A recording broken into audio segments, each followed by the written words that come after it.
Here we go. Sunday Night SmackDown. Not really.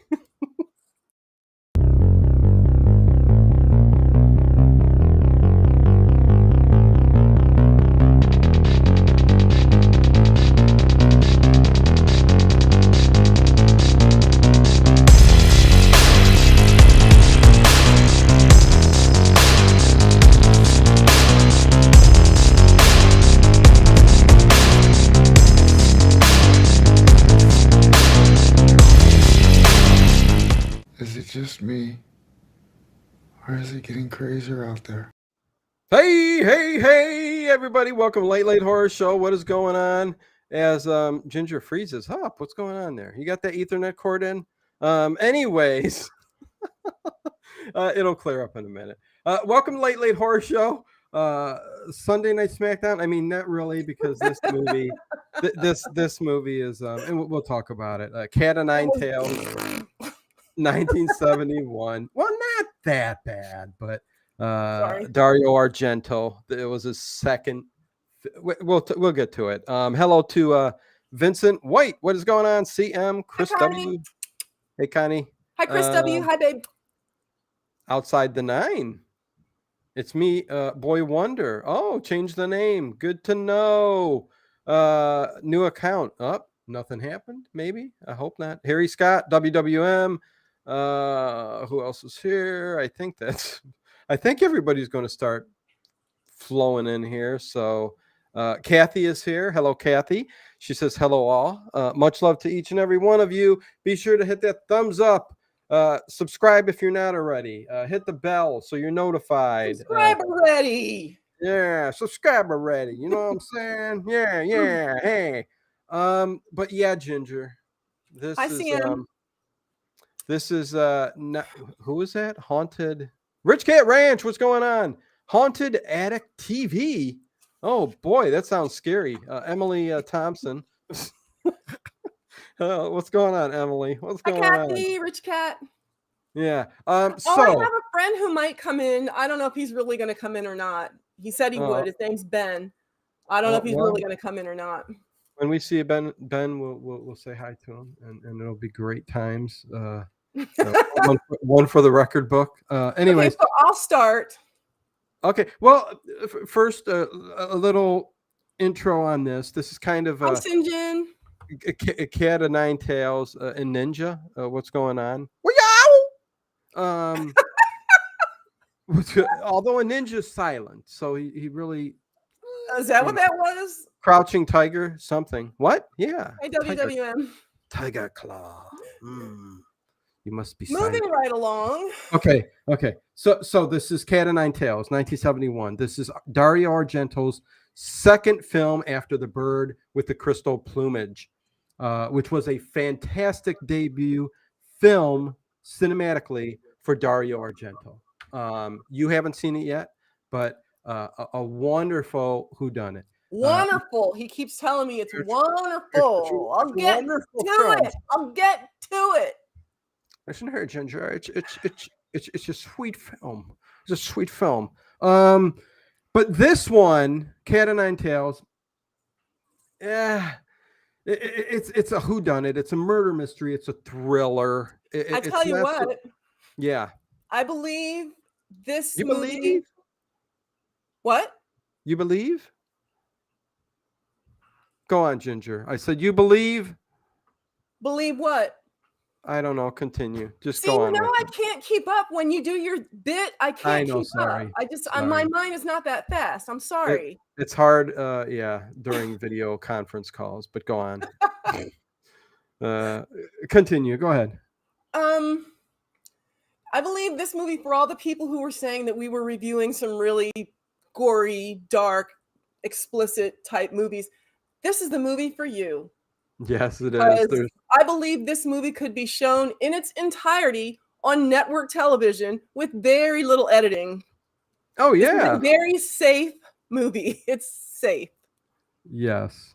100%. This is boy, I think everybody even knows, Dario Argento himself says this is his worst film.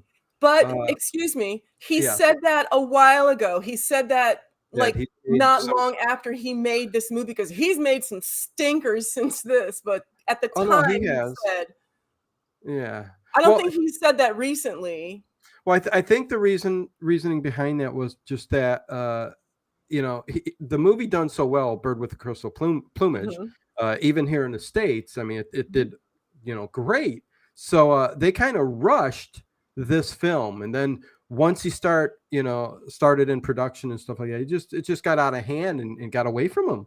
I think Um, he said that he just felt pressured to like, you got to get another, you got to hit, you got oh to keep yeah, it on a roll, and he felt yep, pressure to produce something, and this is what he produced.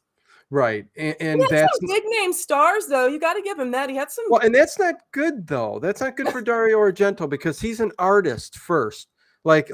Number one for him is the artistry of the cinematography, camera angles, movements, color, staging, all that kind of stuff. That's what he's known for. That's what he loves to do. He's an artist. And then secondly, the story and It again, has a nice story. It's like a movie of the week. I mean, it's about as long as a movie of a week. That movie was 2 hours too long. I agree. 2 hours too long, and it wraps up at the very end in 1 minute, which we'll get to. Literally, the But last 60 seconds is when you find out what's going on. yes, yes. And you I mentioned don't dislike the this. movie. I don't dislike it. I It was don't just either. like, oh. No, I don't either. I liked it. It was a good watch. Again, at the end, we'll talk about like what we would give it out of 10. But it just was for Dario Argento. I was introduced to Suspiria first, and then the Bird with Crystal Plumage, Deep Red, Opera, all these hard hitting Yeah. masterpieces by Dario Argento. That So he's when famous for. That's what he's famous for. oh But yeah, this one, and then you go to this one, and hello Grant, good to see you, and Ian Sharp. Try to get you guys when you come in here. But this one kind of is just very underwhelming when it comes to what Dario Argento's put on the screen it later. made exacerbated by the fact that he stretched it to 2 hours. Like even if the Yeah. movie sucked, it's like, well, it's only an hour and 30 minutes. It's it's fine. I can do that. But you're going on 2 hours, like what's going on? What just tell me what's Yeah. going on? Oh yeah, the way too long. WWM, what's going on? 2 hours too long to a 2 hours and 1 minute movie. Yeah, no, it's they could have taken a lot of stuff out of this movie and still done well. But again, it was rushed, it was kind of he just wasn't feeling it. Mhm. Again, But he I felt think it was pressure to produce because I yeah, guess as a director, you don't want a lot of time to pass, especially brand new like that. You want to yeah. keep yourself fresh in people's minds and Yes, like yes. remembering that hit or whatever. And he was just like, I got to produce something.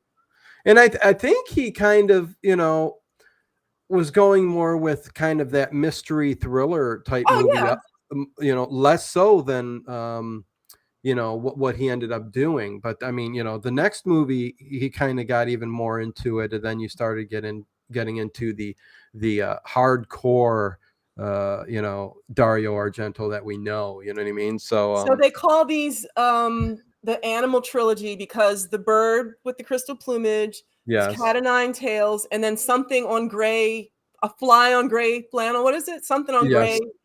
yes, yes. Oh God, what's the movie But again? anyway, they're not related. I don't know Yeah. why. I don't know. Oh no! They just call them the Animal Trilogy just because that's Because they it's have what animal names in the title. That's all. exactly. Four Flies on Gray Velvet, which came out same year, 1971, Mhm. which technically ended up be.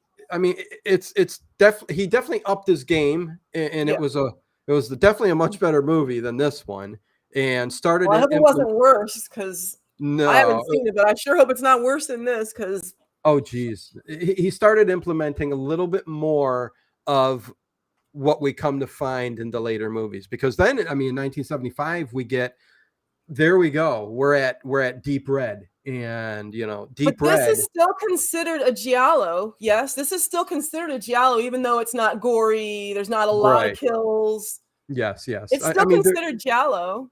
it is, because technically the giallo what comes from the term of the color of the pulp books that were made Mhm.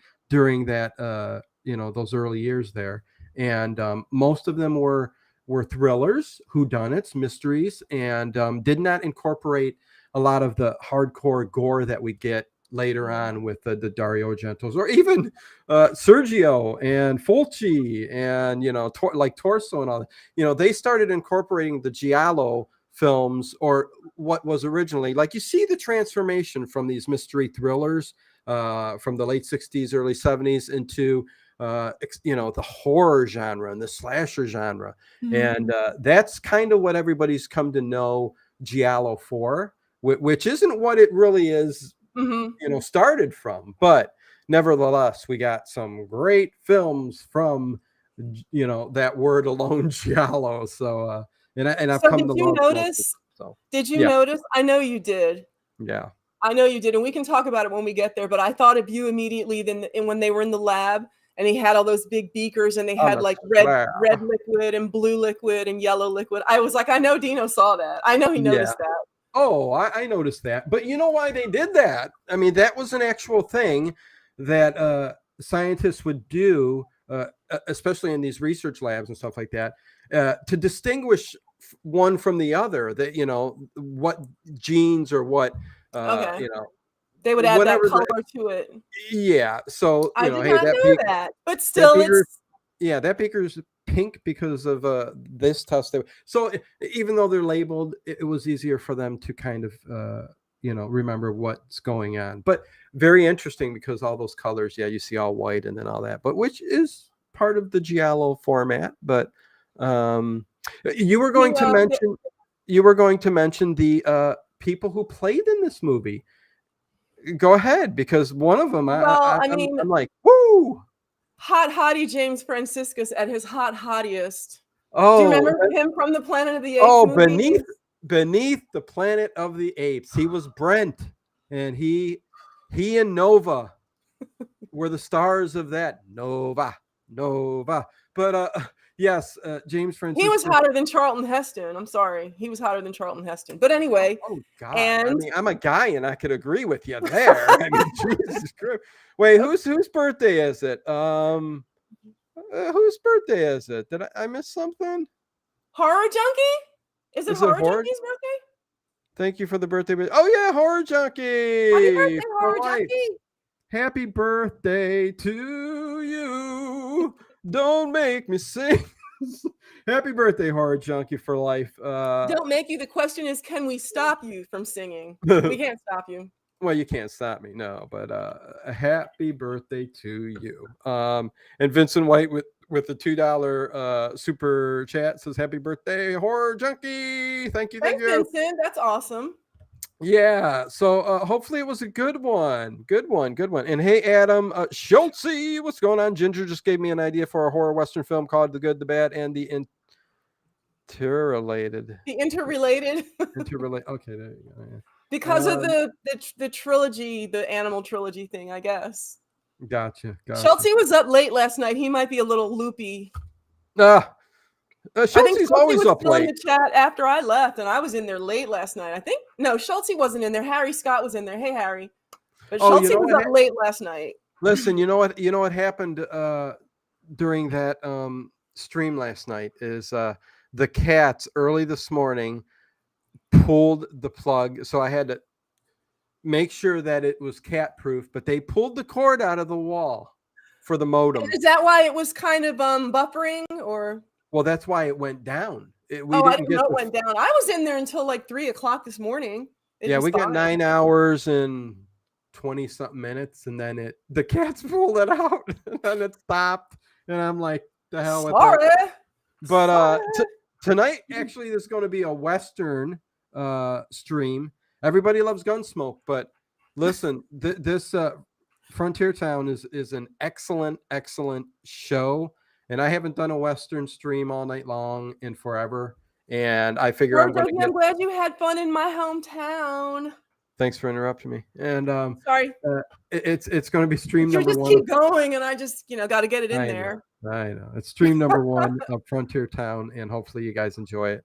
But We will. yeah, 21 people in here. Where is everybody? Where's everybody tonight? You guys all having birthday cake? Anyways.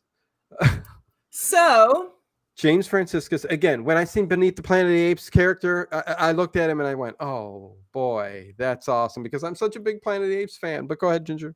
And then we have the only thing that I know Carl Malden was around for a long time, but what I know him for is the Streets of San Francisco.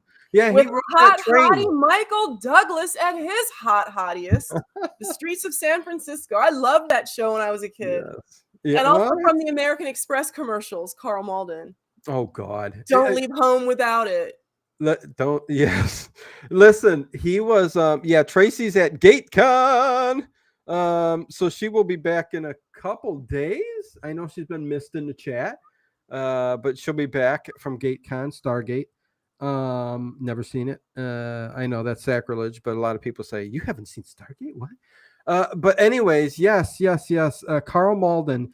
He has done movies since the 30s. Yeah, I was gonna say, I'm sure he was around. Yeah. Oh yeah, and his last performance was like in 2000, and he died in 2011, I do believe, somewhere around there, at the age of 94.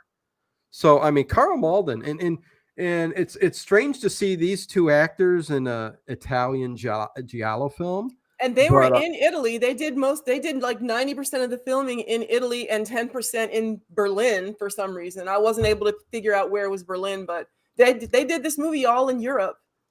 Oh yeah. Well, over in Europe, in that area, just like they do here in the United States, there's different parts of the country that are easier to shoot, and you got to get permits and everything else like that. So Dario was able to get these locations, and yes, like you said, some of them were it's funny, the actors and actresses that he puts in his movies too, especially these early ones. I mean, they consisted of so many different people and so many different languages, which is why you see so many dubbed kind of voices over a lot of these movies, depending on which one you get. But I think the female in this was from France too. So she was a French actress.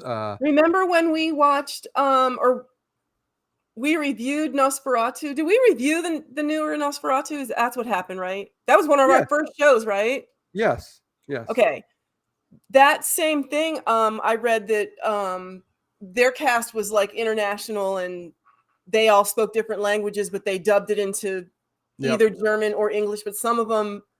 Anyway, I'm sorry. That was no, 100%. That's an interesting part. If you go and watch these movies, like depending on which version you get, you're gonna see some weird voices come out of some people, and then you'll see people like Carl Malden, who's got his voice, and of course James Franciscus, Brent from Beneath the Planet of the Apes.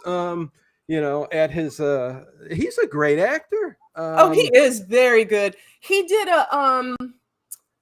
and so is Carl Malden, but go ahead. He did one of those horror TV shows, both 70. Maybe it was a Night Gallery. He did a Night Gallery, I think, with Elizabeth Ashley. It was good. It was like he was having a dream about his daughter, and it turned out to be real. It was very good. James Franciscus is a good actor, and he was great in this. Oh yeah, and you know he what? He was a hard-boiled newspaper man. Yes, and unfortunately, he died at the age of 57. Yeah. I mean, what a shame, right? I mean, the camaraderie between him and Franco, Carl Malden, it was really it was sweet.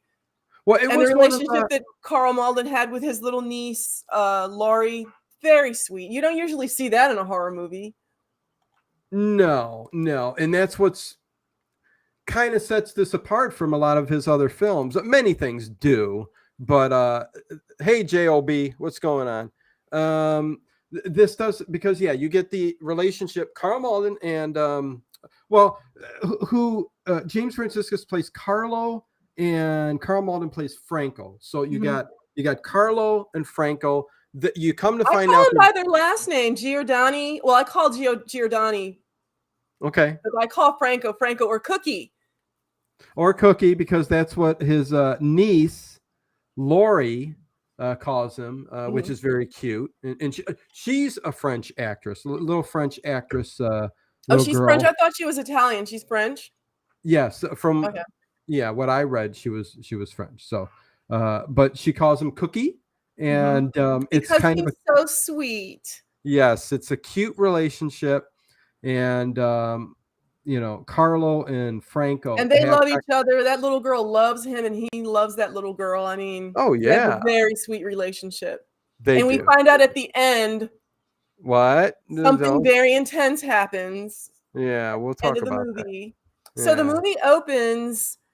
There's, Well, did okay, go ahead. you feel like there were too many people in this movie? Did you feel like there was just too much Well, going on? again, this is a Dario Argento thing. This is kind of a Giallo thing, where they put way too many red herrings. See, you basically you get Carlo and Franco, and those are the two main characters in the movie.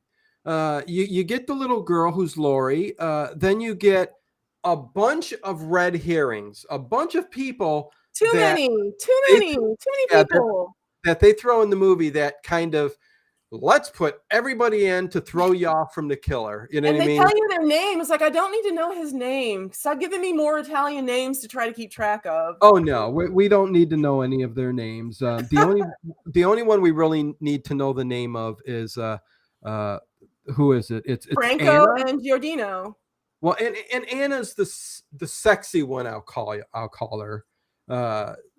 She's the one that She's the okay. smoke show. She's the smoke show. Yeah, and then there's another female lead or character, Bianca. Yeah, who's You know what's funny about Bianca? Did you see the dates on her crypt when they went to her coffin? Did you see the dates on her crypt? I was like, what?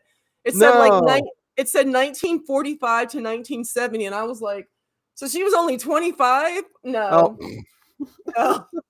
No. Well, wait. Well, she could have been 25. I don't know, but it's so basically, yeah, it's their characters, and basically you come to find out that, I mean, of course, Carlo is a newspaper reporter. Well, they both are. Well, I was going to say too. You end up finding out that Franco, Carl Malden's character, the blind guy, he plays a blind guy in here, and he wasn't always blind. He wasn't always blind, but he pulls it off very well. And again, great actor. But he is a very good reporter, and they both kind of are sleuths. Yeah. They kind of detect together, and it's kind like of a cool thing. Giordani. He's like the legs. He does the leg work. But Franco, he does like the thinking. He comes up with stuff, but he can't do a lot because he's blind. So his legs are Giordani. Exactly. Well put. They work off of each other. Whether it helps, like I said, there's a lot of fluff throughout the movie. There are some good things and cool things that happen in the movie too, but yeah, like you said, we start off with the movie like I think something. You got a mosquito bite. But what do we do? There's the very beginning of the movie. There's this like robbery of some sort going on at this pharmaceutical company. And he's walking, the blind guy's walking with his little niece, and he hears, because, he's blind, so his hearing is exceptional. And he hears a little snippet of a conversation, and he asks the little girl. Yeah, he sets aside and he goes, "Can you look over?" And first of all, that was scary, having her look over at the person in the car. Obviously turning around and looking at them. That was but hey, that guy's blind. Let's not worry about the little girl looking. You know what I mean? But yeah, and he was tying his shoe. He was tying his shoe. So yes, yeah.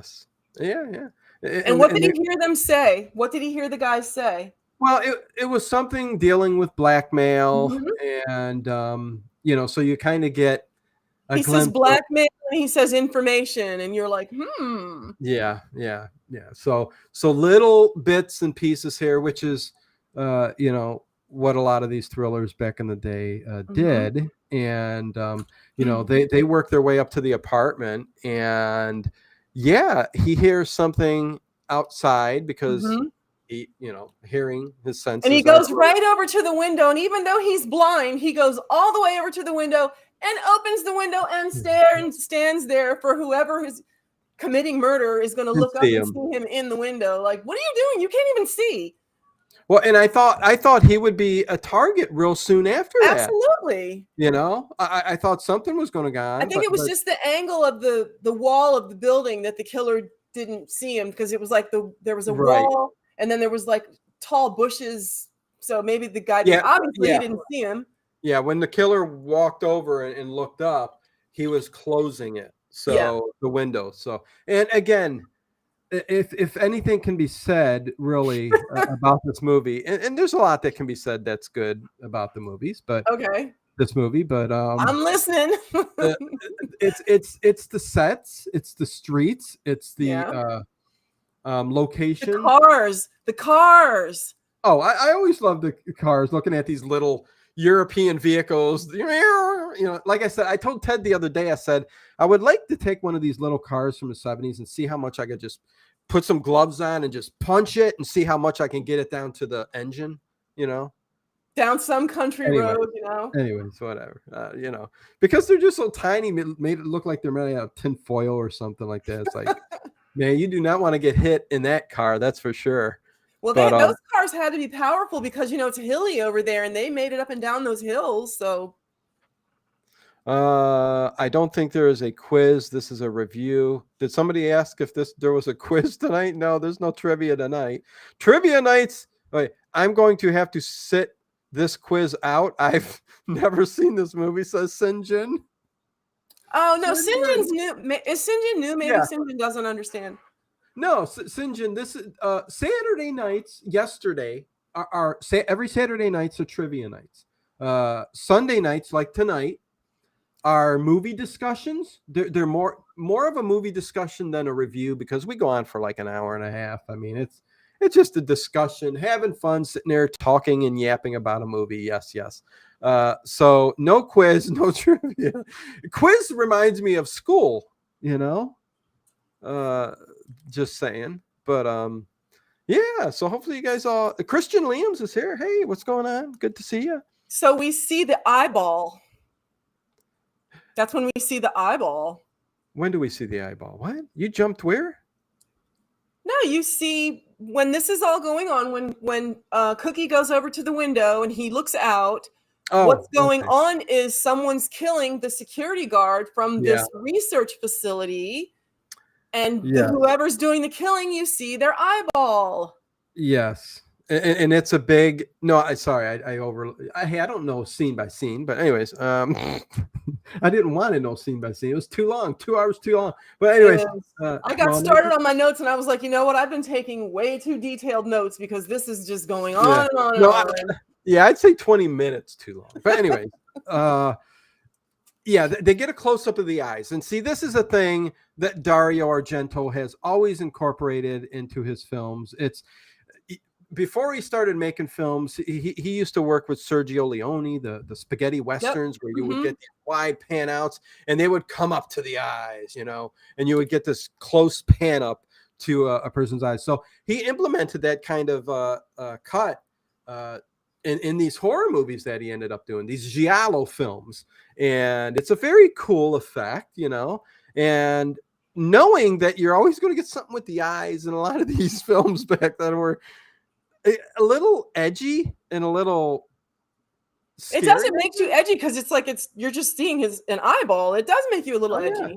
Oh yeah, you see the veins and everything in the eyes, and there was something that he did in this film, and I don't think I've seen too many transitions in films that are like that. But my cat's over here visiting. I'm sorry. I know. I was wondering. No, you pet your kitty cat. Hi, Daddy. But there's these Dario Argento implemented in this film these transitional cuts from scenes where especially the first scene there with Carl Malden, Franco, when he's sitting at the thing, I could see it happening with him because he was blind, but he would do these cuts where it jumps to the next scene. Mm-hmm. No And it's audio. flashes. It's like a flashing. Well, yeah, no audio whatsoever. Then it jumps back to present. Then it jumps back to the next scene, and it's then so jumps back. fast. So he would do that like 3-4 times, and it would make for a very unnerving transition between scenes. And I'm sorry, Chris. Blue doesn't like to be picked up. I could try, but I don't feel like getting my skin scratched tonight. Blue doesn't really like to be picked up, and she'll let me pick her up, but if I'm standing, she doesn't like to like sit on my lap. Blue's not real cuddly. Oh boy. Blue's my freaker cat. You know, everybody always has a chill cat and a freaker cat. Blue's the freaker. Yeah, no, I gotta. Anyways, CM says, "What is it about Argento and eyeballs?" You know, it's actually a thing in a lot of these early Italian horror films. I don't know why, but you know, especially Sergio Martini. Yeah, he's known for the cutting right down the eye. So it's not just Dario. It's just a thing that they. Well, and again, just got that last week in the New York Ripper. Yep, and it's just unnerving, disgusting, and something they put in these horror films like opera. Effect. I mean, it's a great effect. It's very unnerving, like you said. It's disturbing. Yes. So this is when we meet Giordani, the journalist. He bumps into Carl Malden blind. Yes. They bump into each other. Okay, they bump into each other. But really quick, if you get to watch Opera, which is one of Dario Argento's last great films, I think, but that movie's all about the eyeball. And there's a scene in there reminiscent of A Clockwork Orange, yet oh boy, from the horror point of view, it's let me tell you, that those core of movies and Opera may have hit me pretty hard with the like cringe factor. But anyways, I'm sorry, I didn't mean to interrupt you. They both bump into each other. So go on, Ginger. What are you drinking there? That's yellow. Is that mellow yellow? Is that Mountain Dew? Oh, it's Angry Orchard. Oh boy. Hey, is Doug here? Hey, Doug the cat. What's going on, Groovy Cats? Then we see something. What he do we tells see? Bianca that he's the only. We go to the lab. We meet Anna Terzi. Oh, get on the slab. What? Oh, we meet Anna Terzi, who's the daughter of the man who owns the research place, Dr. Terzi. The we meet his daughter. Yeah. And we meet Bianca with the wig, who looks like she's at least 45, and they said she's 25. And Bianca goes out with well, you're forgetting the entire scene there that's kind of important in the entire rest of the movie. Well, do go on. Well, listen, Ginger, when they do go in there and we're introduced to all these characters, which we do not need to know any of their names. No, we don't. It's basically everybody on the board or whatever, you know what I mean? All the bigwigs for the company there. And his daughter does come in, but they're all sitting there, and there's about 8 or 9 guys sitting there. Yeah. And they're all talking about, you know, nothing's going on here, and there's no spy coming in here. But the big point of all of that is just a bunch of characters that may have something to do with the killings and maybe the killer. This is all the potential murderers right here. You're going to meet all of them, and you're going to find out their names. Now try to remember all of that. Oh, geez, yeah. But again, it's a room full of red herrings, and it's important because the rest of the movie revolves, and it doesn't revolve, but bits and pieces are about who could be the killer out of all of those people. And as they start getting killed one by one, eliminating who it could be. Yep, exactly, exactly. And I don't think we get a high death count in this movie. I think it's Mm-mm. only like around 4 or 5, I 5 think maybe. 4 or 5, something like that. Yeah, yeah. I think it's So, the kill count's 4 plus the killer plus we'll get to it at the very end. We don't know about Lori or Carlos. I mean, that's true. That's they true. You leave, just assume that they're okay. You just assume that you're right. I never thought but about that. You're right. but Lori, she could be. But at the very ending of the movie, and we're jumping all around, the credits start to go up, and you do hear her voice go, "Cookie, cookie, cookie." Yep. Which you so does that mean she's alive? Does that mean what does that mean? I don't know. And I'm then pretty sure she's alive. I'm and pretty then sure. I think so too. But Carlos says he was beat the heck, knife in his He got almost. his butt beat a couple times in that movie. He's Well, and not much of a fighter. he had a knife in his like up That's here, true. That's and true. there's an artery up there. It's like, is he living there? Extenuating circumstance. You're right. But anyways, go ahead. Go ahead. Okay, so Bianca's going out with some really important one of the researchers, and he Yeah, tells her we're not that saying names, but he's the yeah. only one who knows what was stolen because the institute was broken into, and when they went in, they couldn't find anything missing. And so he Yeah. tells Bianca, I know what was missing. I'm the only one who knows what was missing, and I know who stole it. And I'm going to go meet them or something. And we're going to. Yeah, he was the doctor. I forget the name of that doctor, but yeah, he was the one that, yeah, kind of knew. So this is the coming up is the best scene to me when Well, he it goes is. to the train station. Yes, the train station scene is the most violent and the coolest That roll that kill he in the does movie. when the train hits him, that roll that he does, is so comical. I'm sorry. It was Okay. funny. I was like, oh. Describe it. How's it happen here? I mean, we've got everybody hanging out at the train station there, And and he's there waiting for someone. yeah, that killer who we only get the first person perspective, Mhm. POV. And you see their eyeball. Yeah, the point of view, and you get to see his eyeball and the veins and all that other disgusting stuff. But hey, it's The Dave train comes Buffet. into the station, Yeah. and the guy who's actually selling the secrets, he turns toward the point of view of the killer and walks toward him with his hand extended like to shake his hand. Yeah. And the next thing you know, he gets pushed in front of the train. Yes, which makes you think he knows him, but I mean he must know him. But Yeah. anyways, yes. And there happens to be a photographer there, a fashion photographer.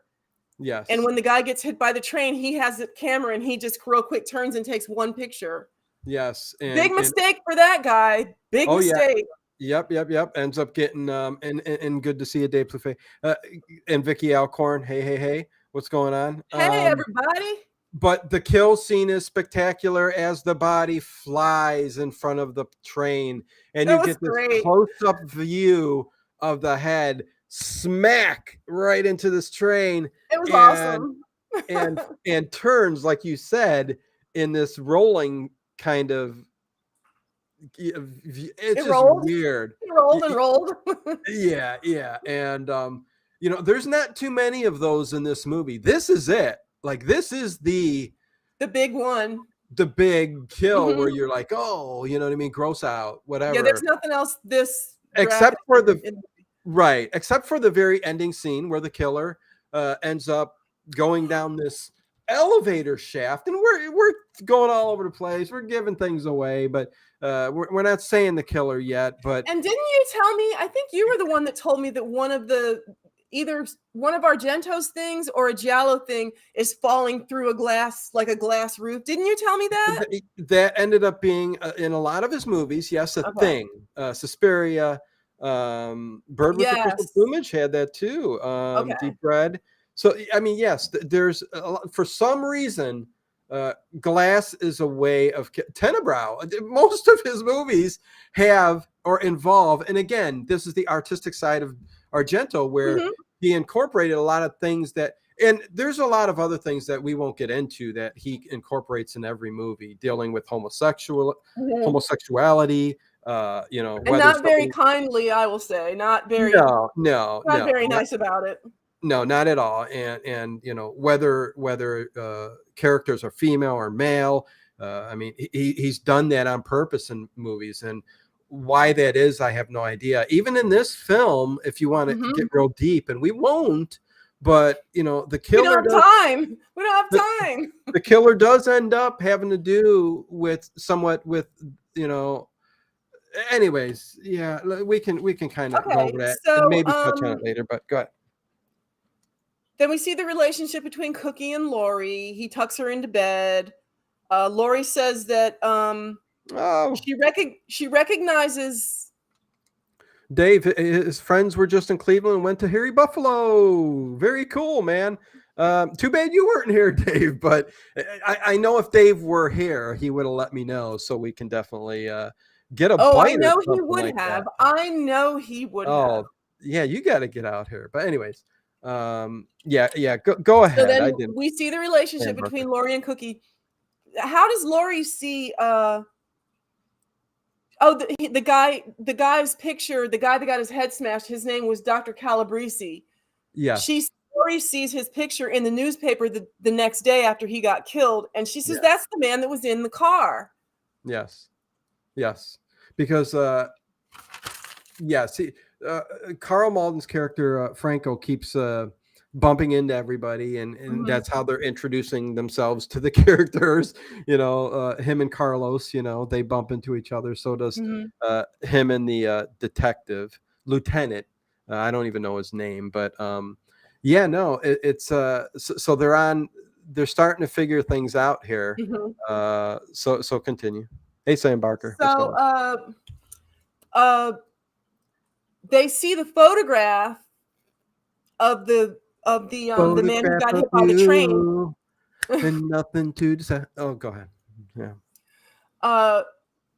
Franco, Cookie, and Giordani, they see the newspaper and they see that there's a photograph of the guy when he got hit by the train. So where's the photographer? We want to see if he has any other prints of this or if he saw anything else and took pictures of it. So they contact the photographer. Yep. And of course, then the killer shows up at the photographer's studio because, of course. Hi, Justin.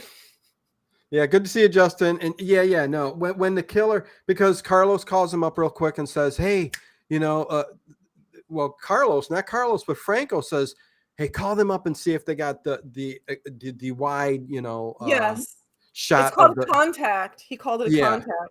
Yeah. So of course the killer shows up at the studio and you see the eyeball again and you're like, oh, okay. That was a stupid scene though. I mean, I hated that because I'm like, this photographer just, first of all, leaves the door open, a good few inches. It's like, why? Well, he didn't think he had anything to worry about. He didn't think he was going to get murdered over that one picture. He didn't think that he's developing film and working on film and everything that's important to everything he does is there, and he's got the door open a few inches, and it's like, and do you like how he takes the cigarette out of his mouth when he drops it on the floor?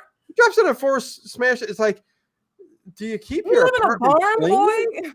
Yeah, do you keep your apartment clean or what? I mean, Jesus Christ. So the other thing that you told me is a thing either I don't know if it's with Giallo or with Argento, is the slashing the face, because he does that. He strangles the photographer and he slashes his face. Didn't you tell me that's a? No, not necessarily a thing with Dario Argento. I think that's just a slasher thing. That's I thought you told me there was something about the slashing. I don't know.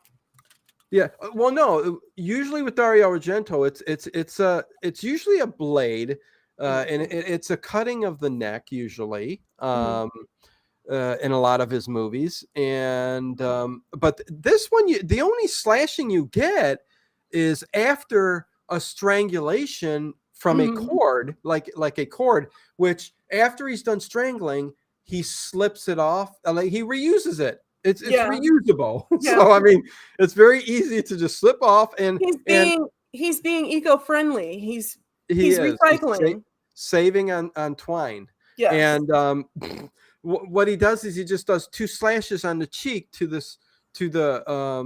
wasn't it the first victim? And it was the photographer, yes. But other than that, that's about it. Okay, so then we meet Speam Me.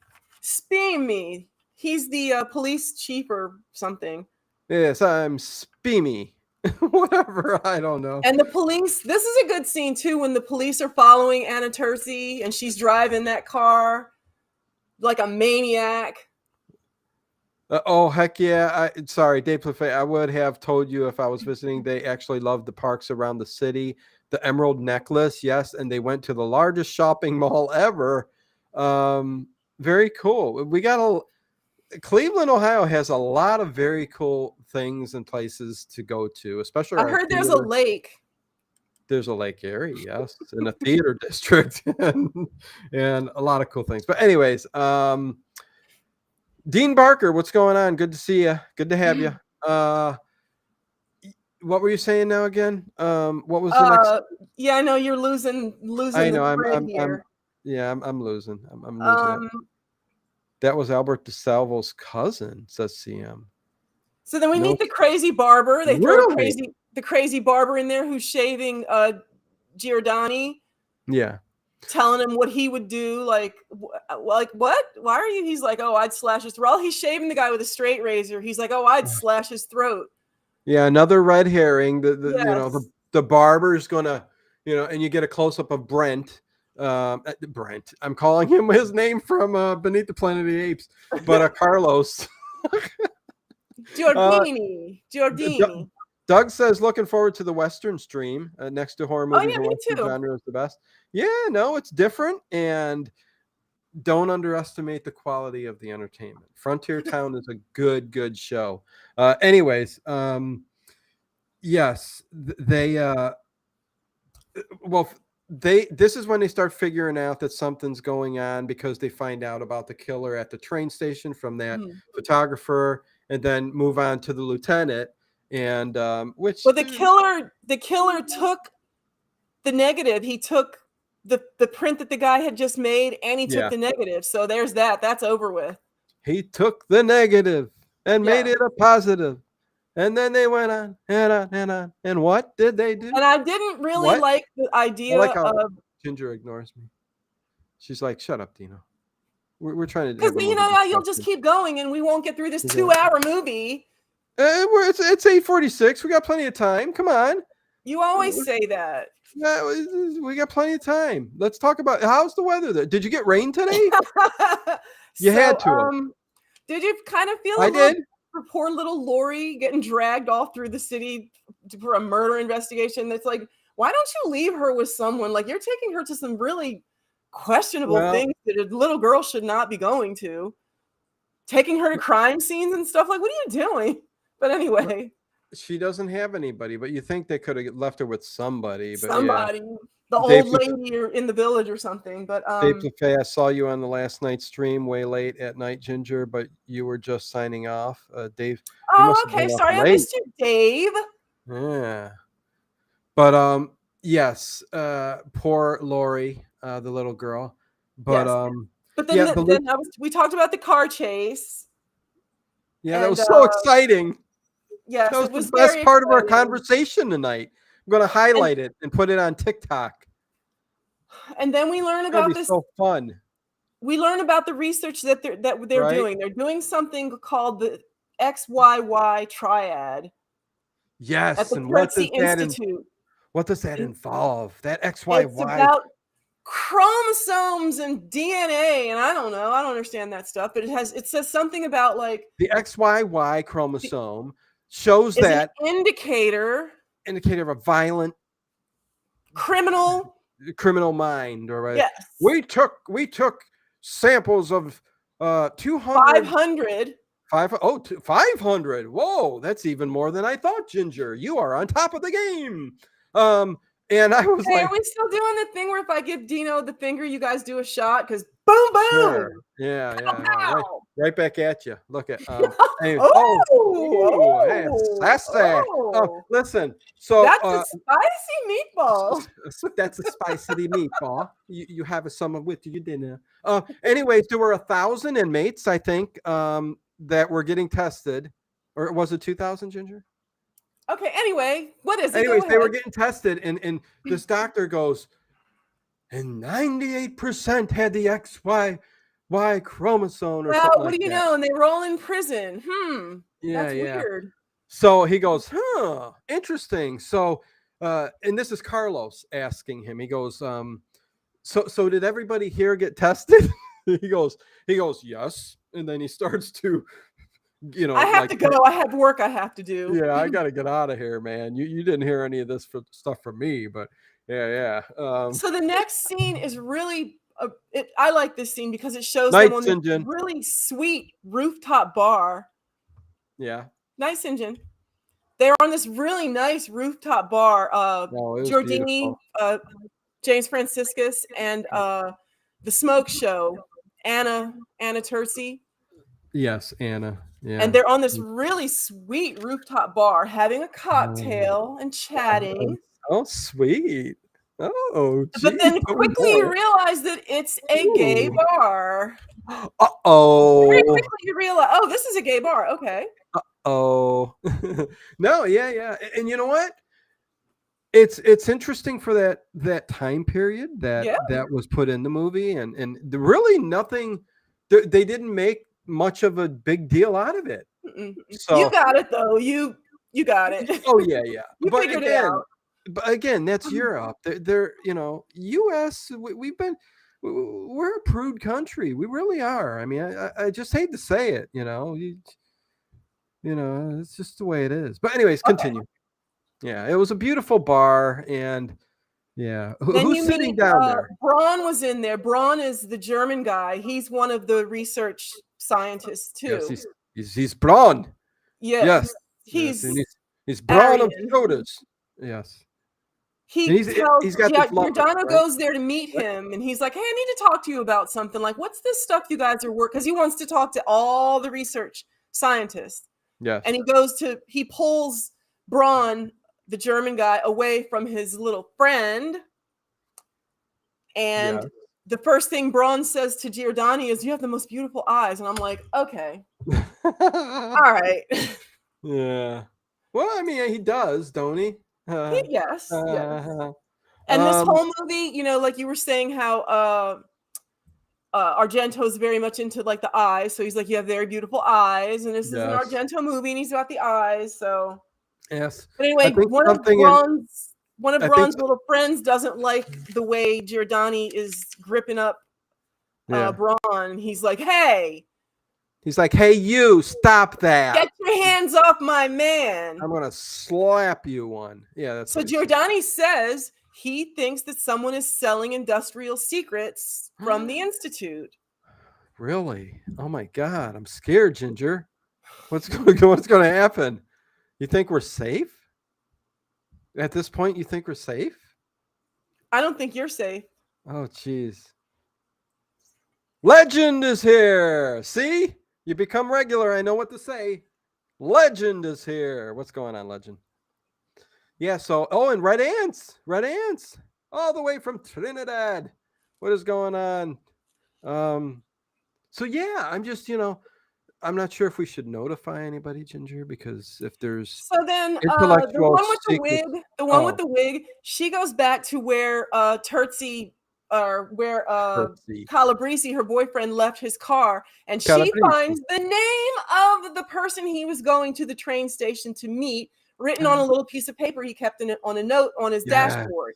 And Yes, she takes it, she folds it up, and she puts it inside her locket. What? Yes, the locket. That's a dinner, a Calabrese. Yes. It's yeah, you're right. Yeah. So carry on.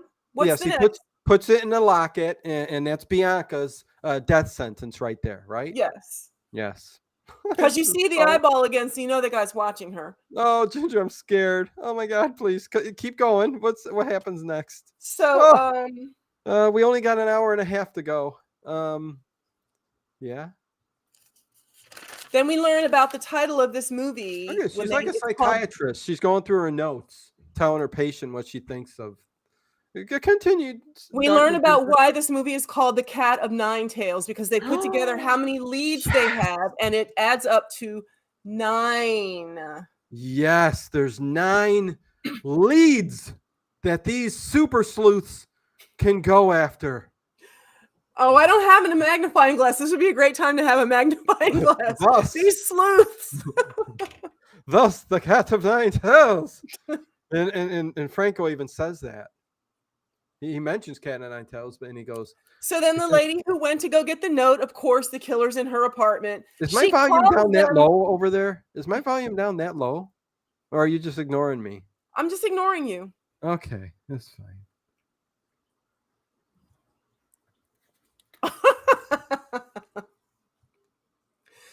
So someone's in her apartment, of course. I'm gonna bring my dinner down here next time. Cut my steak while she's talking. Go on, keep it going. The worst acting of any death scene I've ever seen in my life. She had the worst. Oh, worst Bianca? acting. Yeah. Oh, yeah. I mean, she wasn't a great cat of nine tails. Sounds like a Pokemon. She's not even close. Well, cat of nine tails? Yeah, maybe. Yeah. She even has the psych couch behind her. Tell me your problems. Ginger, go sit back there. And yeah, it all started one day when I was born. Tell me about your mother. I was What kind of a relationship do you have with your mother? Oh, it's strange. It's strange. Strange in what way? Oh, anyways, Bianca's death scene. Yeah, she's not an integral character in this movie. I mean, she's okay. Well, I mean, the part where the killer is in her locket is, but Bianca isn't that big a deal. She does end up getting killed, and it's by strangulation, and it's an interesting scene because I don't know if Dario Argento was like pushing her to get, hey, do this and that, and they put some like Pepsodent in her mouth or something like that. Some pink, because there was definitely some foam, yeah. Oh yeah, some pink foam coming out of her mouth, But I know it's supposed to be blood, and she's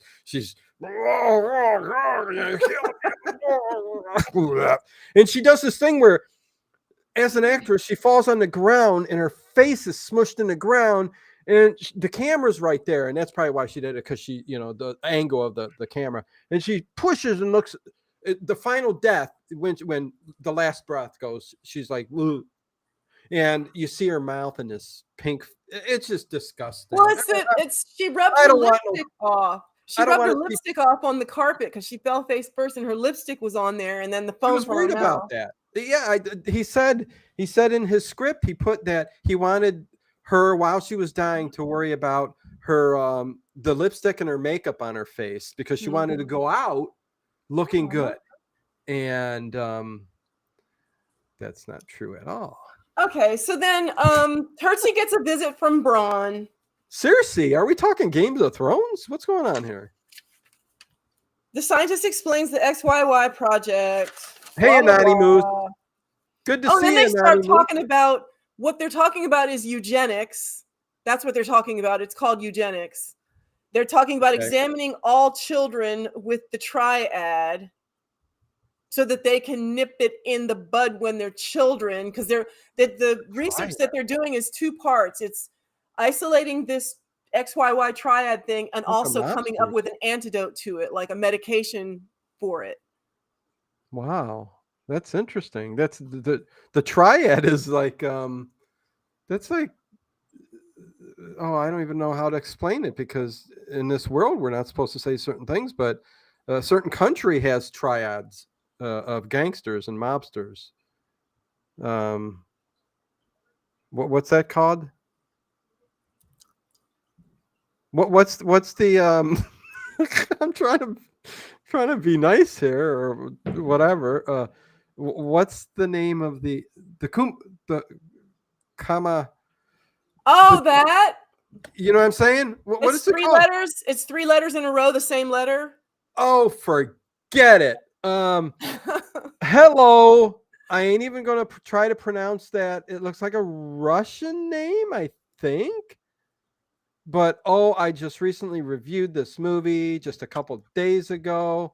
Okay, well, that's nice, but we're reviewing it now, so thank you. So yeah, I mean, it's okay. So, anyways, RTN, Hi Boy Donuts, what's going on? Good to see ya, Denny. Well, yes, CM, eugenics equals evil, of course. I mean, so, anyways, where were we at? What's going on? So, the one thing about this movie that is crazy. They keep talking about the milk, the milk, the milk, the milk, the milk. So the milk comes in these paper like pouches. I don't know. They're I've never been here. triangle. Listen, they're pyramid shaped cardboard milk cartons. They're very weird, and they're sitting outside Carlos's door. I guess they're shelf stable as long as they're sealed. They're shelf stable. Once you open it, you probably have to. You can stick with that story. The most interesting after sex beverage that I've ever seen. I've never seen two people. Well, you're jumping the gun here again. Being intimate and then both sit back in bed with a tall glass of milk. I've never seen that before. Well, listen. Well, I mean, white liquid sex scene. I mean, come on. Anyways, the milk is sitting outside Carlos's door, and the killer comes up with a needle and injects both of those cartons with poison. We're led to believe. Yes, that's what happened. Yes, and he brings the milk in. He throws it down. It's leaking all over. So right there. So Terzi's daughter Anna comes over to pay him a visit, and they're not. It's like they're not vibing at all, and it's just like he's not a very nice guy. He doesn't treat her very nice. Okay, bye, Red Ants. Relax, enjoy your night. See you later. Chris said she hates milk. Sorry, Chris. Lee Donovan. I hate milk too because I'm lactose intolerant, and I don't tolerate milk. I don't tolerate it at all. No. I'm not going to tolerate any of this milk around here. So anyways, what happens is, like you just said, they have. I like when he's on the couch and he's looking at her. Anna. It takes her like 30 seconds to start getting undressed. Like she's literally in his apartment for 30 seconds and boom, the top comes off. Oh yeah, she goes like this and she just slips it down and it falls off. Oh, it's just when it's so easy to just it's a scene, man. It's a scene. But see, she's supposed to be the daughter of that Braun, but we come to find out that no, she's not. She's actually his side thing or whatever. Anyways, I don't know. He's very interested in her, and he did a Ted Nugent. He couldn't marry her, so he adopted her. Yeah, there you go.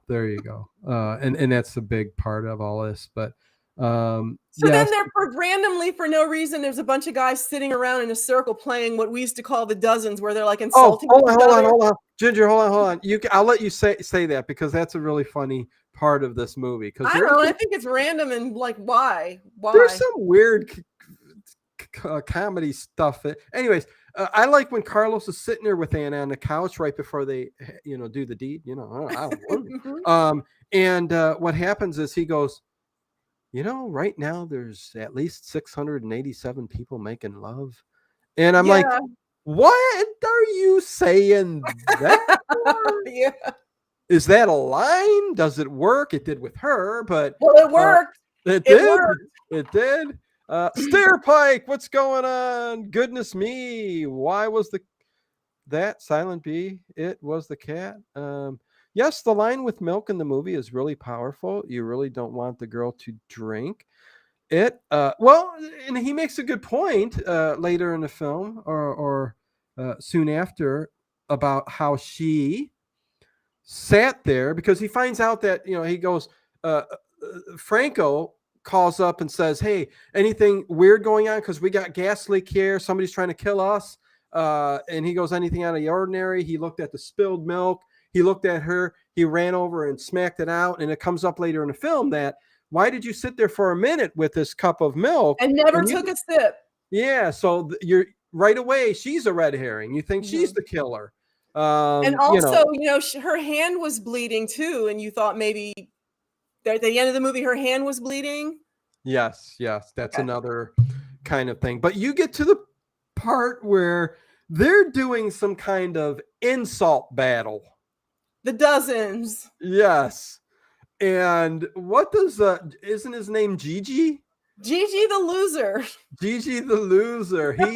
He wins the battle against this older guy. And let me tell you, Gigi the loser, he's a character. This dude has he's more here than body, somewhat, or head, whatever you want to say. Very, very strange looking fella. But he wins the insult battle and even drops one down at the very end, even when he wins and gets the trophy. Right? Oh, am I not letting you talk? Go ahead, Ginger. Sorry. No, it's just the scene is like. Well, the scene's Why? kind of. I think it's funny as hell. Who is this a thing over there? Do they do this? I don't know. Are there underground fight clubs and underground insult clubs? It's something like on the IT crowd I seen where I love that show. I love that show. Where they were having a battle of who can make the longest word down in the parking lot type thing. It was just so funny. So it reminded me of that. Okay, I love that show. Fletch, what is going on? Not a huge fan of Argento's. Shame on you. But the love the conversation here as always. Thank you, Fletch. You need to be a bigger Argento fan is what you need, but you don't need to be. But anyways, go on, Ginger. You know what this reminds me of? Can I say real quick? Sure.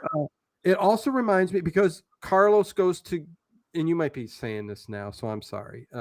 Carlos is getting Gigi the loser because he wants him to pick a lock for him. Yes. It reminds me of the Seinfeld episode where George gets the two characters to steal the Frogger machine, and they're like talking back and forth, and he goes, well, how are we going to get it out of the thing? You know, what does the power? He goes, you mean the thing with the holes in them? You know, the outlet. You know. Anyways, if you're a Seinfeld fan, you understand what I'm saying. Continue on, Ginger. It reminds me of that, but go ahead. So, Cat o' Nine Tails and Seinfeld continued. They break into the Institute and they find all kinds of. They find everything they need to know. They find all the information. There's a diary, and the diary has one sentence written on each page. One sentence. I know what is up with that. It's Dr. Tertzi's diary where he's talking about he has feelings for this girl, and she doesn't care about him. She doesn't think of him as a father. Am I supposed to feel this way about my daughter? Anyway. Horror junkie for life. On your birthday, you give me a super chat. I love you. Aww. Thank you very much. $20 super chat. Hello, Dino. Hope your Labor Day weekend has been going well. Thank you for having this channel. She's here in Philly. Are you still here, Horror Junkie? Are you still here in Philly? She says, happy Labor Day to everyone. I am so glad I made it to 54 years on this plane. Yes, Horror Junkie. And much love to you. Much love you too. Thank you. Anyways. She can answer in the chat. I want to know if she's still here in Philly. Yeah, let Ginger know there, Horror Junkie. So the doctor that got his head smashed by the train, Bianca was his girlfriend. She knew that he was selling secrets. Ooh, hot and spicy. And we get to see the printing presses. That was fascinating to me, watching how the newspapers are printed. Oh, I love that scene. That kind of just. Oh, I had an endorphin high from that. Is what I got. It was just the most powerful. Then Braun gets killed, so that's somebody else that gets wiped off the list. Then it's the vibe. We see the vibe again between Franco and Cookie and Giordani. He's making breakfast, and all of a sudden, he takes 2 perfectly good fried eggs and puts them in the sink and pours water over them because he just had an idea. And I'm like, oh yeah. Did you have to ruin 2 perfectly good fried eggs, though? You're still here in Philly, says Horror Junkie, and yes, you cannot waste eggs. There's somebody somewhere that would love those 2 eggs. You don't. That's right. Like that. So shame on you, Franco. So then we go. This is the scene where they go to the mausoleum, and they go to find Bianca's coffin so that they can get the locket from around her neck because it has the Harry. You're not supposed to say it 3 times. Oh geez. Oh Harry, you don't say it 3 times. Yes. So now they're at the graveyard scene in the mausoleum inside the crypt. Shoulders. And so they get the locket. He gets the note. He gives the note to Cookie, and Cookie walks out of the crypt and closes the door and locks Giordani, James Franciscus, in there. And I'm like, can you call Cookie Franco, please? I mean, come on. If we're I gonna like have to some call kind him of Cookie argument because tonight, he's sweet. if it's some kind of argument tonight, it's over this Cookie name. If there's The some little- kind of argument, it's because you don't know when to quit. No, it's the little girls. It's fine for her to call this guy who's, I don't know how Cookie, old he is. Cookie, Yeah, Cookie. but yeah, we're not supposed to be calling him Cookie. We're not kids, okay? Franco. We call him Grow up, Franco. Ginger. We'll call him Yeah. Franco. Thank you very much, and continue on. Yes, we're almost at the end of this darn movie. Thank God. So, Ooh, we got a good one next week, Just to Kill. oh, I can't wait. I love that Yeah. movie. I Yeah. love that movie. Oh, Angie Dickinson. Yeah. And Nancy Woo-hoo. Allen. Nancy Allen was Nancy Allen. Oh, Casey. yeah. And of Oh, wait, course, wait. Yeah, Just to Kill is next week? yeah. And then we got Demons, and then we're going to get, I think we got the next 3 weeks going, right? And then we got Blowout with John Travolta and Nancy. Are we gonna do Blowout? You didn't tell me we were gonna do we it. can do Blowout, man. It's like I weird. want to do Blowout because it was filmed in Philly. Yay! Yeah, no, we'll do Blowout. It's a thriller. It's a thriller. Who It's done a good movie. It's a really good movie. It is. So we'll do that. So Dress to Kill, Demon, and then Blowout. and then Blowout. So there you go. 3 weeks. Okay, Steerpike so says I'm so see- confused. Go on, Ginger. Then Franco comes back in and he tells Giordani he was that was like a ransom that he was paying, that someone, thank you, Doug. Yes. Someone We are doing a good job. someone took Laurie. Laurie and- Strode? We're not talking Halloween. No, not Laurie Strode. Oh, the little girl Laurie. Okay.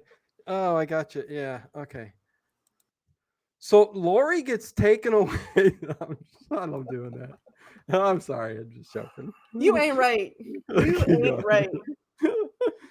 Yes, and Harry Scott and Rocky Horror for movie night next week. So yes, join the Patreon, join the channel, and continue on Ginger. This is getting hot and spicy is what's going on. This guy took Laurie, the little girl, Oh, and he jeez. told Franco, you give me that note, you get that note, and you tell me, because I want to see what that note says or whatever, and you're not going to get Laurie back until I get that note.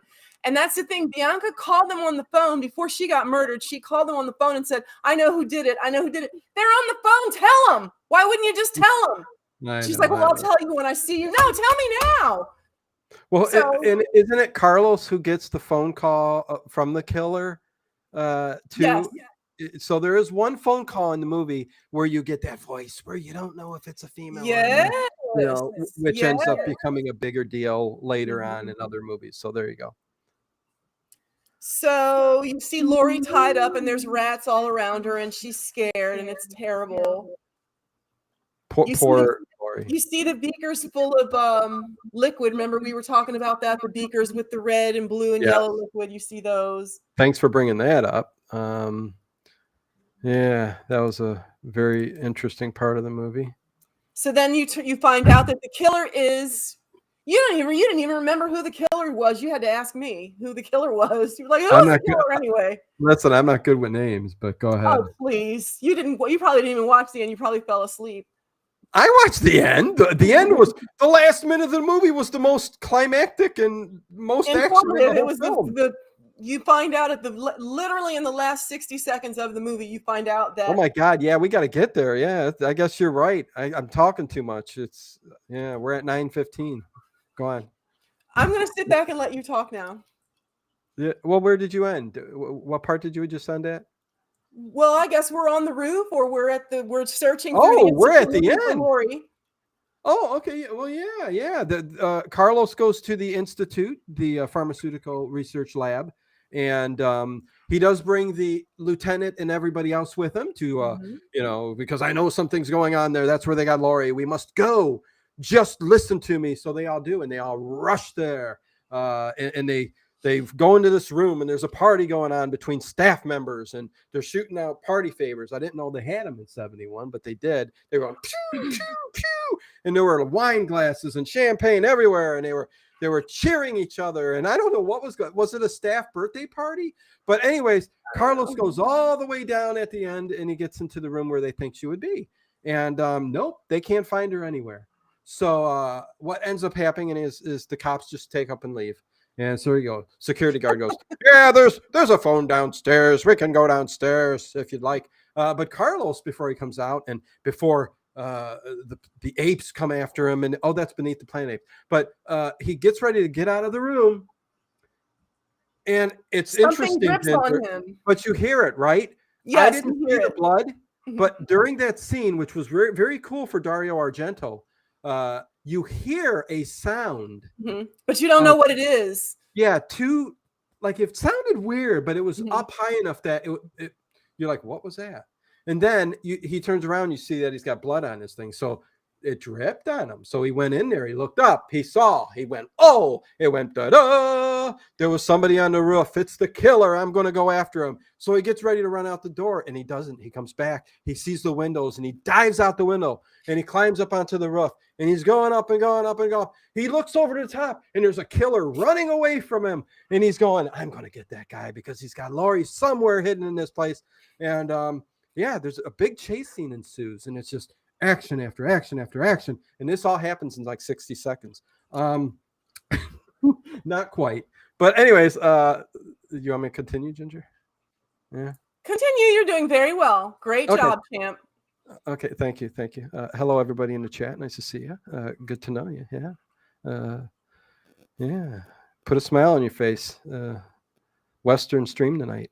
So he's chasing this killer, running all around over and over. And then eventually he catches up to him, and they get in this big fight, and he's punching. He gives him an uppercut, and his chin, he goes, boo. And you get pow. Fisticuffs. There's a lot of fisticuffs. Oh, lots of fisticuffs in this one, man. It is crazy with a Z-Y at the end. What? Or is it Z-E-E? I think it's crazy. But we anyway, we find out. What did Cassoni? Cassoni's the killer. We found out that he's what? What does he have? Oh, Dr. Cassoni, who he's fighting with. We find out the killer. It's Dr. Cassoni. He has the XYY. It's him. It was him all along. Yes. So he is the he's the killer. And not in Giallo fashion is the killer exposed at the end of the movie in any way, but just like this, they kind of wrap it up, and he's the killer, and a fight ensues, and he sticks a knife in Carlo. And what was his what was his? So what he had that he found out that they tested everybody at the institute. Yeah. All the employees, and they found out that he had this XYY triad. Yeah. And he doesn't want people to know that, or why does he care? Why is he out murdering people just because he has this? Well, I think there was some kind of secrets that were going to be sold or something like that. So there was more involved on top of them knowing that he has the violent tendency of a killer, of a criminal mind. So, whether that played into it a little bit, it's very ambiguous. Again, this movie, there's flaws. There's definite flaws in the movie. And, lots of things are ambiguous. So, ambiguously, remember that from Saturday Night Live. Anyways. The ambiguously gay duo? Oh, they were awesome. Ambiguously gay duo. Yes. That was so funny, but you certainly can't do that nowadays on Saturday Night Live. But that was like in the 70s still, I think that was like that was the 80s. But anyways, to wrap up the movie, he does find out that Laurie's up in a room off on this roof area, and she's tied up and crying, and he's getting ready to come after her. But the lieutenant and the other cops chase him. The policia. The policia, is that it? Chase him. Yeah, they chase him. Before we get to the climactic scene, horror junkie super chat, $20 super chat. Thank you. Loving, so sweet. I know, loving the program. You know what, horror junkie, love you.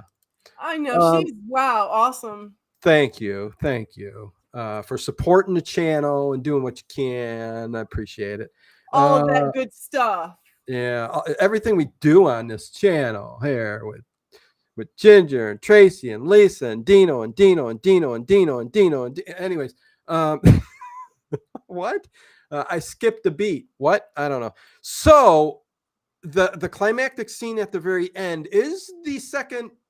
Well, actually, this kill. Well, the killer gets pushed down an elevator shaft, basically. Okay. And of course, his natural instinct is to try to grab onto the cables. yes, but it's a scene, and he slides all the way down. You can see a little bit of smoke coming off his hands, and he just boom right at the bottom of the elevator shaft. And he fell a very great distance too. Basically, at the end of that fall, he would have been like a hamburger patty. Oh yeah, oh yeah. But they show him like, because he's holding on, like his legs hit and then he like collapses. But not really telling you if he technically died, because with that landing they showed he could have survived that, He could because have, yeah. he could have just had broken legs or been paralyzed. And his hands were messed up. Oh, he was a mess. Oh, he could never kill again. But anyways, that scene is shown in a lot of horror montages that everybody puts up and stuff. So that's it's a scene that's always stuck out in the Giallo films and in the horror films. So that's, other than that train, you got that, which wasn't gory. It just was a very unique death. Okay. Yes. It was very entertaining.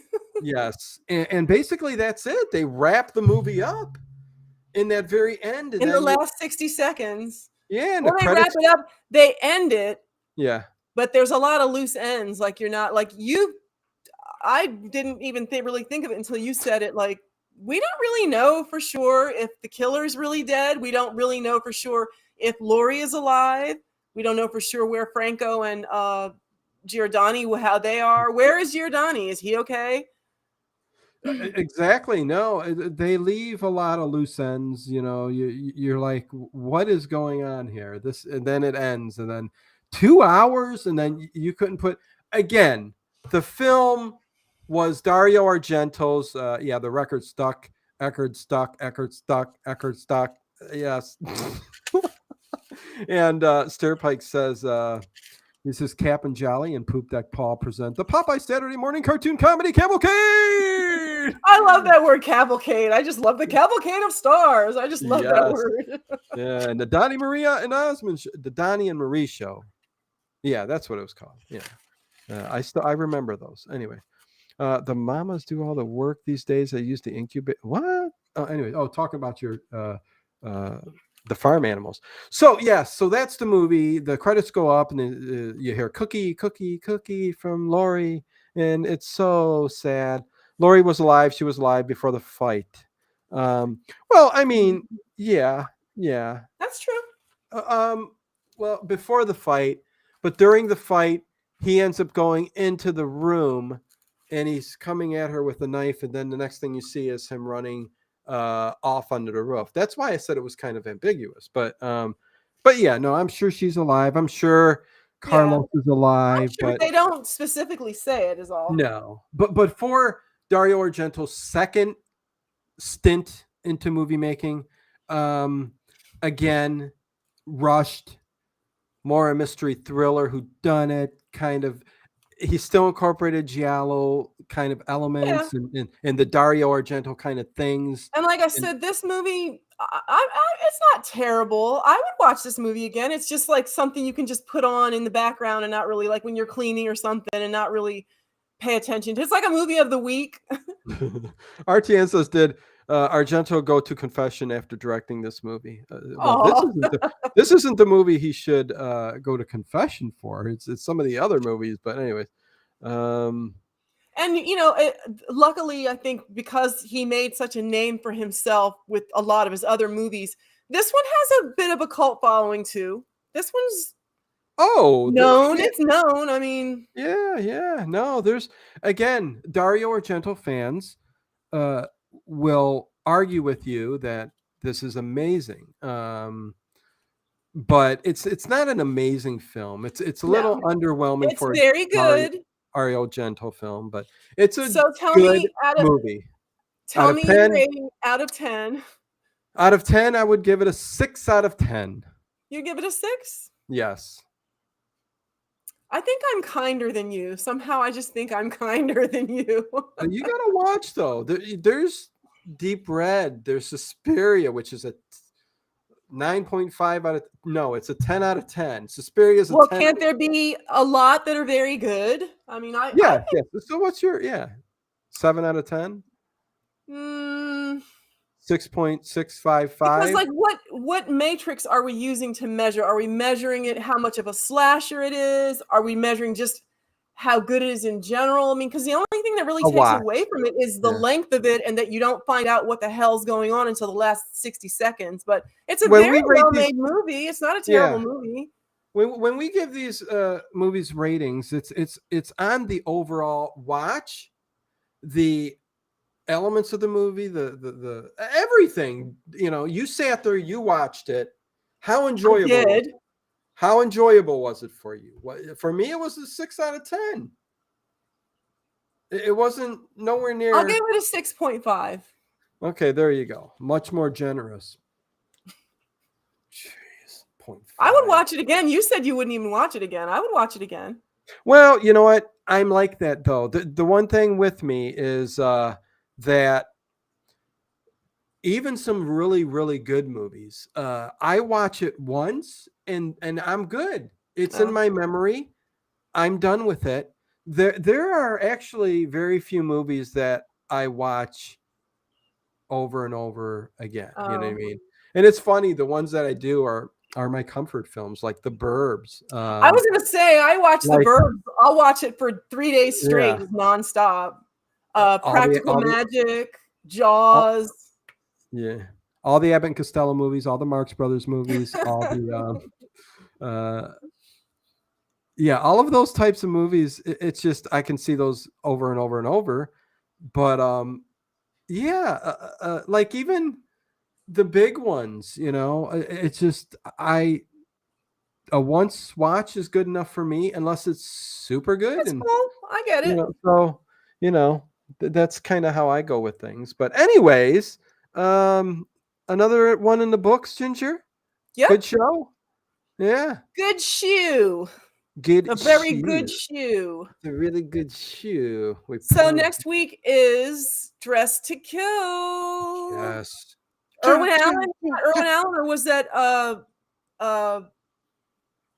Brian De Palma. Brian De Palma? Okay. Yeah. And also Blowout is a Brian De Palma film. So there you go. With Nancy, Brian De Palma's wife, correct? Yes, exactly. So there's a connection there. Woo-hoo! If you know what I mean. So yeah, and so yeah, tonight we have a Western Frontier Town overnight, all-night stream. Hopefully you guys enjoy it. I know the numbers will be down. Not everybody's a Western fan, but some do like it. And in the long run, people do end up, they get good numbers. So which I just want to get all of the old time radio shows up there for you. I've never done a stream of the Frontier Town. So this is stream number 1. I think I can get 2 streams of those. It'll be a while again before I do another Western stream. But yes, we got that. Tomorrow night, I'm supposed to have the Battle of the Old Time Radio Detectives. If I don't do it, it's because I just don't feel like doing it. So I don't know. I was gonna say, because you don't want to? Yeah, Tuesday we will have nothing because Tracy will be on her way back from GateCon, but the following Tuesday she will. And let's see, Wednesday, me and Ted. So another packed-filled week. Thursday with the Paranormal Show, lots of good stuff.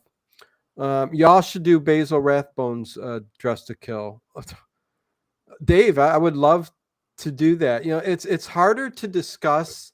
See, the only thing, and hello, Julie Osborne. What's going on? You're welcome. Thanks, Julie. You're welcome. I'm glad you came. But some of the older movies, like Sherlock Holmes, if I were to sit and just do a discussion like that, something like that with Ginger, and we were to discuss the Sherlock Holmes movie, it would be hard to discuss. It'd be real hard for me because I don't know any of them. Well, and they're a different type of film. You know what I mean? It's I don't know. Maybe down the road I could work something out to do some kind of classic review of my own on some of these things, because I don't think you can get an hour and a half into these movies. I mean, they're only an hour long to begin with, but plenty to talk about with Sherlock Holmes and Rathbone and Bruce and stuff. But yeah, I don't know about the movie though. But anyways, much love to each and every one of you guys. I will see you guys very, very soon. A Sergio Leone movie with you. And Leave your I yes. want to make sure everyone leaves a comment. Leave a comment and tell us what you thought about this movie. What did you think about it? Did you agree with what we said, that it was kind of too long?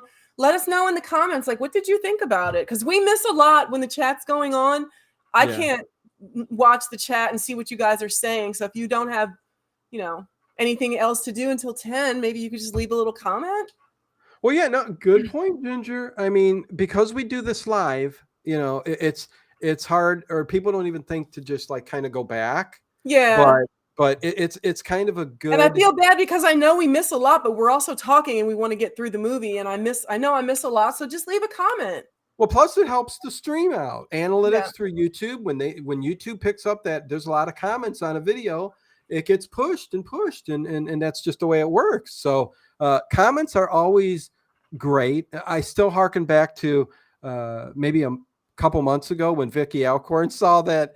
I mentioned that she went and I think left 40 or 50 comments in a row, and I answered every single one of them, and I'm like, Vicky, yeah, you're awesome. But anyways, I was too distracted by the flashing sign to know what the movie was. No, don't say that. Artien, dang it, don't say that. He's joking. Vincent White Ginger is already wine tasting. Yeah, she's usually drunk by the end of the show. Yeah, she gets up. Maybe I'm drunk at the beginning of the show, so that could hope. That could be too. Beetlejuice sign right here, Ian. Anyways, so yeah, see you guys next time.